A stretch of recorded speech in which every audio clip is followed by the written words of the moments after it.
Hi everybody, welcome back to kenahspam. Today I'm going to be talking about movie posters. Honestly, sometimes I like the marketing of a movie more than the movie itself. I mean, just think about how important posters are. They're usually like the first glimpse of what a movie is gonna be, and it can really kind of make or break sometimes if I'm gonna see a movie. I know it sounds crazy, but like there are a lot of movies that I've seen just because I think the poster looks cool. So yeah, I love posters. I love discussing posters. I love seeing posters come out and different designs and everything. So I thought I would make a video on some of the best and some of the worst movie posters this year, because there were a lot of really good ones this year, but also a lot of bad ones. It is so easy for a poster to be bad. It is so, I'm excited to talk about them today. Also, sorry, I just got out of the shower, so I might look a little crazy. My hair is still drying, so. Okay, let's start off with one of the good posters this year, one of the best posters this year, which is from the Superman movie. I just thought these were like perfect. I really like the retro feel. It almost feels a little like, I don't know, maybe like 70s to me. I could be wrong, but these posters just felt like such a breath of fresh air, because usually with superhero movies, that's like really where you get a lot of floating head posters, which we all know I absolutely hate those posters. So it's very nice to see something new. I just really think they hit the nail on the head with these posters, with what this movie is about, because when this movie came out, a lot of people were talking about how they walked out of the theater feeling so much hope in their lives, and I just think that the posters convey that so well. I think they did a great job really showing that like we're about to enter a new era for DC movies. Another superhero movie that came out this year that I absolutely loved all the posters for was the Thunderbolts. First of all, I loved this movie, so maybe I'm a little bit biased, but I felt like they were coming out with a new poster literally every single day for like a month there, and every single one delivered. I'm not even kidding. Really similar to Superman, it was also really refreshing to see something different for Marvel and just like a superhero movie that's actually trying. The thing I love about them is that it just they have so much personality, and I think the movie itself also had a lot of personality, and they really showed that in the posters. Like even this one where it's just all of them on one, it's so fun. Like you really get to see different relations that they all have with each other and their different personalities. I just don't understand. That's why I don't understand about floating head posters. How hard is it to just have one day where you have the cast come in and you just do like these huge group cast character photos? Like that's all the poster needs to be, honestly. And I really loved how they focused on the asterisk in the title and really played with that in the design of the posters as well. Like it was just, I just loved all of these. I thought they were so fun and so creative. One battle after another. Just, what is this? What am I looking at? This is honestly the ugliest poster I've ever seen. I hate this poster so much, and it really sucks because obviously this movie was so amazing and so great, but this is just actual dog poo-poo. I am so sorry to whoever designed that, but you were led astray. This is not good at all. Why is Leonardo DiCaprio's head just, it's the sky. His head is the sky. Oh my gosh, it is just so bad. If I was Leonardo DiCaprio, I'd literally cry. Like if I saw this, I'd be like, do not, is that a joke? Like do not put that anywhere. I really sat through 2 hours and 45 minutes of this movie. All I could think about when it was time to write my letterbox review is how ugly that poster is. Like I cannot get over it. Just why is his head so big? Imagine how much better this poster would have been if you just took out Leonardo DiCaprio's face. It frustrates me because this movie had so much potential to make such a cool poster, and like this is what they came up with. Even the character posters are way better than this, but even those are like kind of boring. Besides Tiana Taylor's, the rest of them I'm like, guys, I haven't seen this movie yet, but the Marty Supreme posters I also love. Literally, this is a great example of another option that you have instead of floating heads, but you want to have all the characters on there, just putting them in boxes.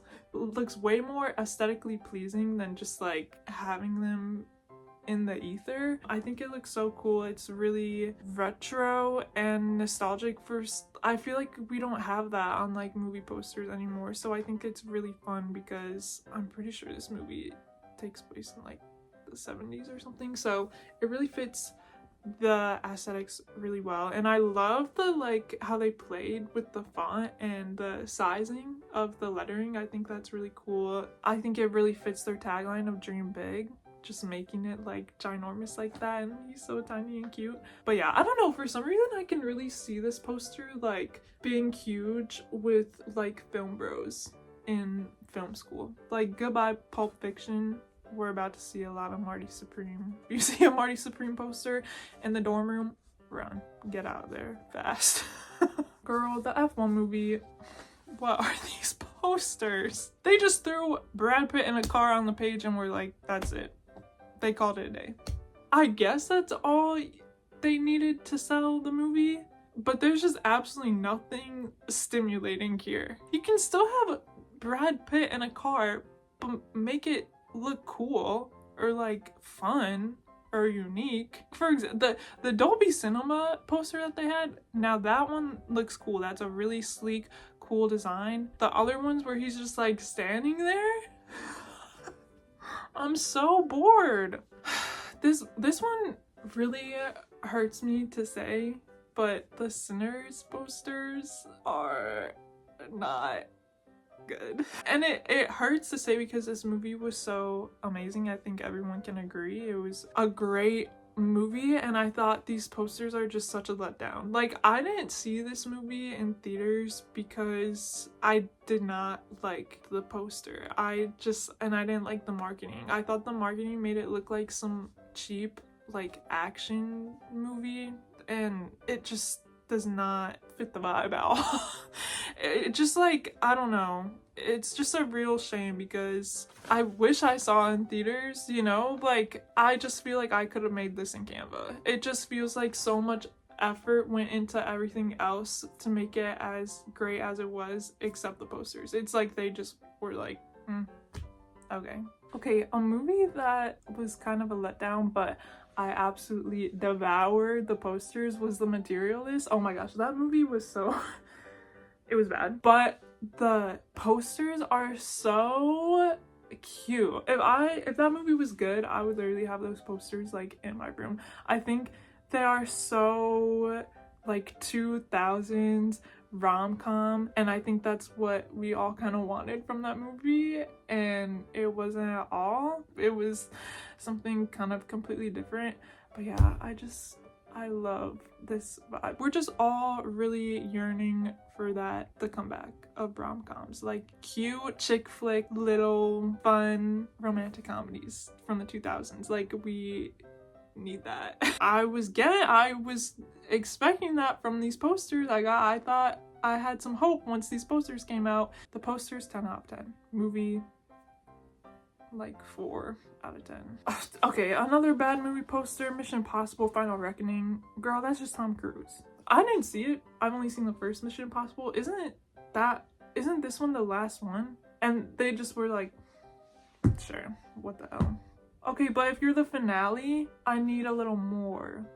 I'm underwhelmed. The Naked Gun posters, literally perfect. I love these posters so much. I loved seeing them like all over town because they genuinely made me laugh. Another one where it just matches, the posters match the movie so well. Like, they're so stupid and so silly, but so fun. I knew exactly what I was gonna get out of it, and I got it. I didn't see this movie, but I really liked the Novocaine posters. I just love when a poster is like illustrated, and I love when you get like right to the point. The whole gag of that movie is that he's like, it's like an action movie and he can't feel pain, and I can tell.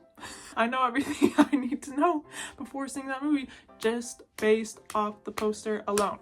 The Roofman posters made me sad because I actually really loved that movie. I just think the marketing completely destroyed it a little bit, because for me, like, looking at these posters, this looks like a stupid action comedy movie, and it was not that at all. This movie was so much more than that. It had so much heart, and it was actually kind of sad. Like, I left the theater being like, but when you look at this, it makes it look so dumb. You would have no clue that this movie is actually really heartfelt and almost kind of a tearjerker from looking at this Cocomelon mess over here. The sentimental value posters are interesting. Like the main one where it's kind of their faces like fragmented into each other, I think is really cool. But all the other ones where it's just like stills from the movie, I don't know. It just feels a little bit boring. The Regretting You poster, bad, but like, what did we expect? It's Regretting You. It's just, it does look like something that came out in 2015 though, which I kind of love. The Good Fortune posters I actually really liked. Similar to Thunderbolts, I just love when it's honestly the cast all together. You can tell they're all together. They were all there that day and they just took a photo of them. They're just this one of them all sitting together. I love how you can see the different characters. Like you get a little glimpse into what they're gonna be like, and I just think it's so cute and simple and it looks good. And I really like the one where it's their flip, like the Freaky Friday kind of vibe they got going on. I thought that was really cute. Wicked for Good. I just knew these were gonna be bad. After the first Wicked's posters, honestly, just based on how the first movie looked cinematography wise, just what is this? Honestly, this is up there with like One Battle After Another, how much I don't like it. They're just so ugly. It's another victim of having so much potential. It is literally wicked. It is not appealing to look at. The colors are so harsh and it looks like AI made it, honestly. Think of the OG Broadway Wicked playbill, like the whispering in the ear. But I'm not saying that they had to just like recreate that. Trust, we all know how Cynthia Erivo feels about that. I would agree. But it's just like, why did you have to make it look so cheap? Oh my god, it is just there's so much going on. It's sensory overload. It's just nothing, everything's clashing. It just looks so bad. Okay, I don't even know who saw this movie. I don't even know what this movie is about. I don't even know if it came out in theaters. I don't know literally anything about this movie but Last Breath. It is so bad, it's like funny. Honestly, the only reason I know about this movie is because there was a billboard for it outside of where I worked for like 3 months, so I literally saw it every day. And the more I looked at it, the more I was just like, what is that? Their heads like floating into the abyss on the side. There was no hope that this was gonna do well, and you could really tell that they knew from the poster alone. The thing that's crazy though is that honestly would have been kind of a good poster if they just took out the heads on the side there. If it was just that person floating in the water, it would kind of look cool. Like a little boring, but like it looks like a fake movie. It does not look real. Oh my gosh. Okay, the last movie that I'm gonna talk about is this movie called The Threesome that came out this year. Honestly, this is what materialists wish that it was. This movie was so cute and I love these posters. I think they give off such a cool first of all, they're unique. Like I haven't really seen a modern poster look like this, and they're really giving cozy and nostalgic rom-com drama, and that is exactly what the threesome is. I just love this movie. I want more people to see this movie. I would totally have one of these hanging up in my room somewhere. The only one that I don't like though is where like Zoe is in the middle and it's like their face is really close up. That makes it look like a horror movie. That is all the movie posters I'm going to talk about today. We kind of went through a lot. Let me know if I missed any really good movie posters or really bad movie posters. There are probably a couple that I just completely forgot about, but these are the ones that really stuck with me throughout the year. Maybe I'm missing my calling right now. Maybe I should like design movie posters for a living. I think I would be kind of good at it. I hope that this video was enjoyable and fun, and please look forward to more Can I Spam soon.